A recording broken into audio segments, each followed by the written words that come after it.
요즘 가장 뜨거운 이슈죠.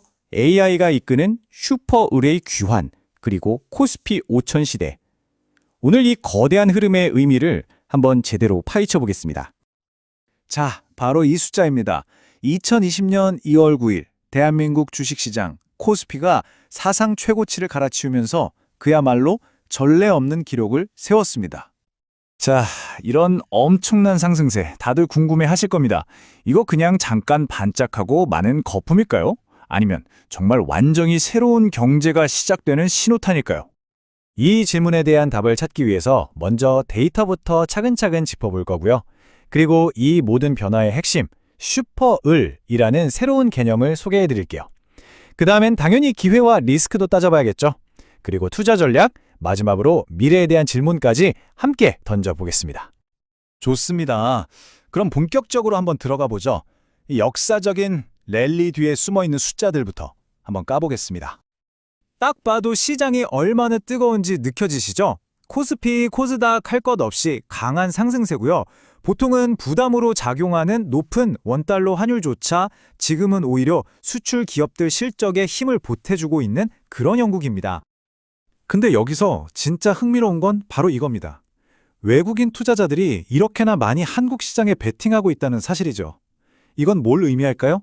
네, 글로벌 자본이 보기에도 한국 기술 기업들이 벌어들일 돈이 이 환율 리스크쯤은 가뿐히 넘어선다고 판단하고 있다는 아주 강력한 신호입니다. 그러니까 핵심은 이거예요. 이 엄청난 상승이 그냥 새로운 돈이 들어와서만은 아니라는 거죠. 오히려 예전에 주가 하락에 돈을 걸었던, 그러니까 시장을 비관적으로 봤던 투자자들이 있잖아요. 이 사람들이 이제는 막 손해보면서 주식을 다시 사들일 수밖에 없는 상황이 된 거예요. 이게 바로 상승세를 더 부채질하고 있는 겁니다. 정말 강력한 추세 전환 신호라고 볼 수 있죠. 자, 그럼 이제 이 시장 변화의 가장 핵심적인 이야기로 넘어가 보겠습니다. 바로 새로운 유형의 기업, 슈퍼을의 등장입니다. 바로 이 슈퍼을이라는 개념이 오늘 이야기의 핵심입니다. 이게 뭐냐면요. 예전처럼 그냥 주문받아서 물건 만들어주던 그런 을이 아니에요. 이제는 AI 혁명에 없어서는 안 될 핵심 기술, 예를 들면 HBM 메모리 같은 걸 공급하면서 거대 기술 기업들한테 오히려 가격 결정권을 쥐고 기술의 방향까지 주도하는 말 그대로 슈퍼을이 된 거죠. 이 그림을 보시면 그 변화가 한눈에 들어오죠. 왼쪽이 과거 모델이에요. 빅테크가 갑으로서 모든 걸 결정했죠. 하지만 AI 시대인 지금은 오른쪽처럼 없어서는 안 될 기술을 가진 파트너가 힘의 균형을 완전히 바꿔놓은 겁니다. 이제 더 이상 가격으로 경쟁하는 시대가 아니라는 거죠.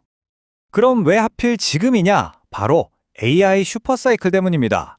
삼성이 세계 최초로 HBM4 메모리를 양산하기 시작했고 빅테크들은 AI 인프라에 정말 천문학적인 돈을 쏟아붓고 있죠. 전문가들은 이 투자가 앞으로 최소 7, 8년은 계속될 거라고 보고 있어요. 이건 단기적인 유행이 아니라는 뜻입니다. 하지만 이렇게 거대한 변화에는 당연히 그림자도 따르기 마련입니다. 이제 이 동전의 양면, 즉 기회와 숨겨진 리스크를 균형 있게 살펴보겠습니다. 먼저 AI와 반도체 섹터를 보죠. 아이러니하게도 이 시장을 이끄는 AI 기술 자체가 기존의 서비스형 소프트웨어, 그러니까 사스 기업들의 가치를 떨어뜨릴 수 있다는 리스크가 있어요. 반면에 AI를 돌리기 위한 하드웨어 수요는 그야말로 폭발적이라서 한국 같은 첨단 하드웨어 제조사들에게는 정말 황금기가 열린 셈이죠. 거시경제 쪽을 보면요. 일본의 엔저 현상이 계속되면서 수출 경쟁이 치열해질 수 있다는 점, 또 미국의 무역 장벽 같은 건 분명 리스크입니다. 하지만 재미있는 건 역설적으로 일본 여행을 피하는 관광객들이 한국으로 몰리면서 호텔, 카지노, 화장품 같은 내수 산업이 약 2조 원에 달하는 뜻밖의 호황을 누리고 있다는 점이에요. 자, 그럼 이 모든 상황을 종합해 봤을 때 우리 투자자들은 어떻게 움직여야 할까요? 이 새로운 시장의 판도를 헤쳐나갈 구체적인 투자 가이드를 제시해 보겠습니다. 추천하는 포트폴리오 배분은 이렇습니다. 70%는 핵심 자산에 묵직하게 담아두고 20%는 시장 상황에 따라 유연하게 움직이는 전술적인 투자, 그리고 나머지 10%는 현금으로 보유해서 안정성을 확보하는 전략입니다. 이걸 좀 더 구체적으로 뜯어보면요. 핵심 자산 70%는 역시 반도체, HBM 공급망, 그리고 AI 데이터 센터의 필수적인 액침 냉각이나 전력 변압기 같은 그야말로 대체 불가능한 분야에 집중하는 겁니다. 그리고 전술적 자산 20%로는 BTS 컴백 같은 엔터테인먼트나 화장품, 카지노 같은 내수 회복 관련주들을 담아보는 거죠. 실제 매매에 있어서는 딱 3가지 원칙을 기억하시면 좋습니다. 첫째, 남들 산다고 따라서는 포모 매매는 절대 금물, 분할 매수로 접근하시고요. 둘째, 코스피 20일 이동평균선을 지지선으로 보고 시장의 건강 상태를 계속 체크해야 합니다. 그리고 마지막으로 외국인 수급이 견고하다는 전제하에 시장이 조정을 보일 때를 오히려 매수 기회로 삼는 겁니다.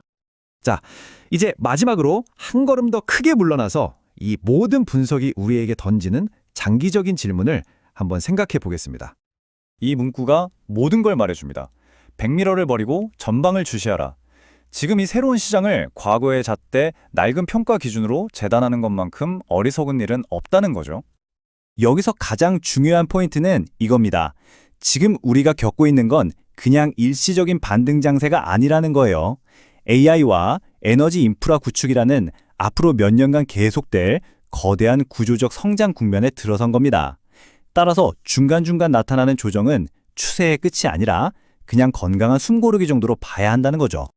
그리고 이 모든 이야기는 우리에게 아주 흥미롭고도 중요한 질문 하나를 남깁니다. AI가 만들어내는 이 새로운 세상의 질서 속에서 과연 반도체를 이을 다음 슈퍼룰은 어떤 산업에서 또 어떤 기업이 될까요? 한번 생각해 볼 문제입니다. 좋아요, 구독 부탁드립니다. 감사합니다.